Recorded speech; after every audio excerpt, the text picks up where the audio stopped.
खेती करता है। खेती से उसे थोड़ी कमाई होती है, इसलिए वह सोचता है, अगर लोग मेरे खेत देखने आएं, मेरे साथ खेती देखें और गांव का जीवन समझें, तो मुझे ज़्यादा कमाई हो सकती है। यही विचार एग्रोटूरिज्म कहलाता है।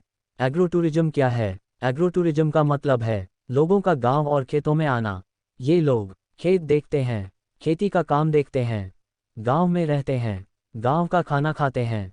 इससे किसान को पैसे मिलते हैं, लोगों को खेती समझ में आती है।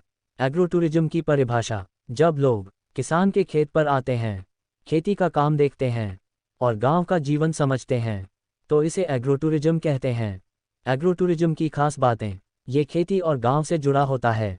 किसान और बाहर से आए लोग आमने सामने मिलते हैं, गांव की परंपरा और रहन सहन दिखता है। किसान की कमाई बढ़ती है, गांव के लोगों को काम मिलता है।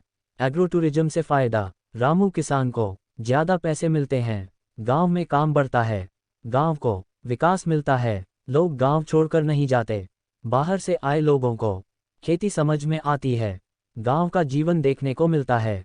एग्रोटूरिज्म के प्रकार: 1. सीधे खेत से सामान बेचना। रामू किसान सब्जी, फल, अनाज सीधे खेत पर बेचता है, बीच में कोई दुकानदार नहीं होता, इससे रामू को पूरा पैसा मिलता है। 2. खेती सिखाना और दिखाना।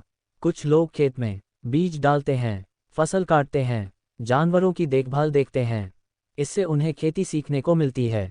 3. मेला और मनोरंजन। गांव में मेला लगता है, खेल होते हैं, नाच गाना होता है, लोग खुश होते हैं और गांव का मजा लेते हैं।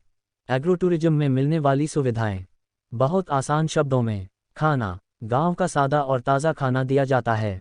रहने की जगह: लोग गांव में रहने के लिए साफ सुथरा घर पाते हैं।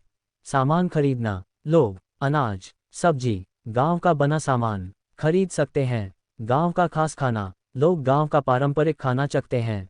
बाहर घूमना: लोग बैलगाड़ी में घूमते हैं, खेतों में चलते हैं। मनोरंजन: लोग गांव का नाच देखते हैं, गांव का गीत सुनते हैं। कहानी का अंत: एग्रोटूरिज्म से किसान की कमाई बढ़ती है और गांव का विकास होता है।